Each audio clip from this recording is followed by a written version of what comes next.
Bonjour à tous et bienvenue dans le Journal des Sciences. Dans l'actualité cette semaine, de l'eau sur la planète Mercure, l'ébauche d'un cerveau artificiel, la fonte des calottes glaciaires et enfin la formation des lunes du système solaire.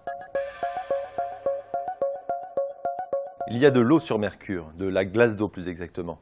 C'est ce qu'indiquent en tout cas les dernières données envoyées par la sonde américaine Messenger en orbite autour de cette petite planète depuis 2011.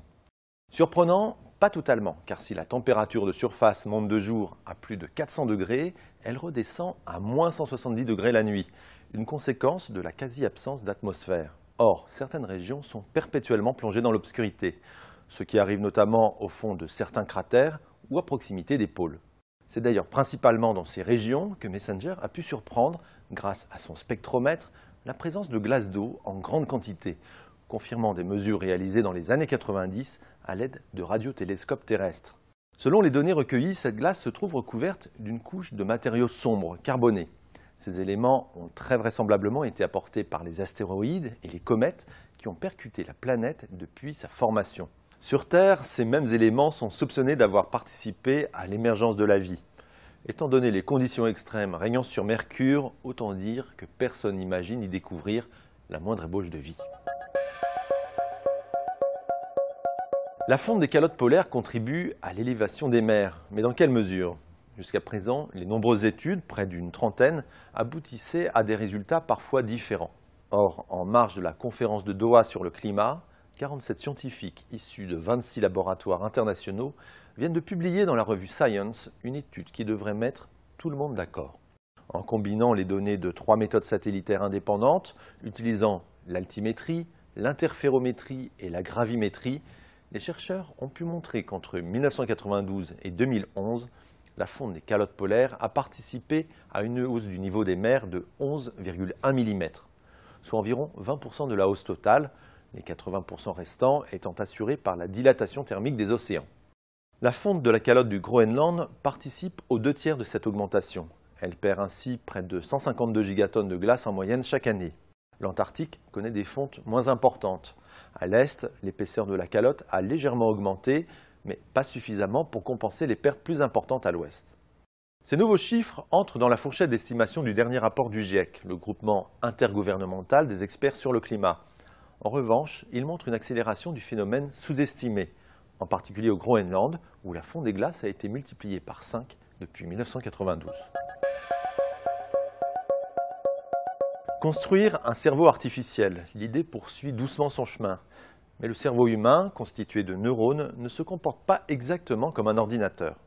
À l'université de Waterloo, dans l'Ontario, des chercheurs canadiens viennent de créer un modèle informatique simulant le fonctionnement de 2,5 millions de neurones.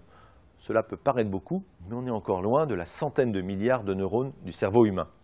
Malgré tout, Spawn, c'est son nom, qui est muni d'un œil électronique et d'un bras articulé, est capable de dessiner et d'écrire. Il sait ainsi recopier un chiffre tracé à la main, mémoriser une liste de nombres ou encore résoudre certains problèmes complexes comme compléter des séries de chiffres. Comme nous, il n'est pas infaillible et peut se tromper. Il connaît également quelques difficultés à mémoriser des listes et a tendance à ne se souvenir que des premiers ou des derniers éléments. Reste que Spawn est encore très limité. Il est d'abord très lent. La reconnaissance d'un chiffre ou d'une lettre nécessite en réalité plus de 2 heures d'analyse. Par ailleurs, il est pour l'instant incapable d'apprentissage et ne sait réaliser que les tâches pour lesquelles il a été programmé. Malgré tout, cette ébauche de cerveau neuronal, présentée comme la plus complexe à ce jour, pourrait nous apporter un éclairage sur certains aspects de notre propre cerveau. Les planètes géantes du système solaire possèdent toutes un nombre incroyable de satellites naturels.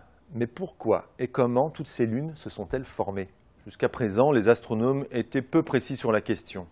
Mais à partir de travaux menés sur Saturne, 2 astronomes français, Aurélien Crida et Sébastien Chanoz, viennent de proposer un modèle de formation pouvant s'étendre à toutes les planètes du système solaire.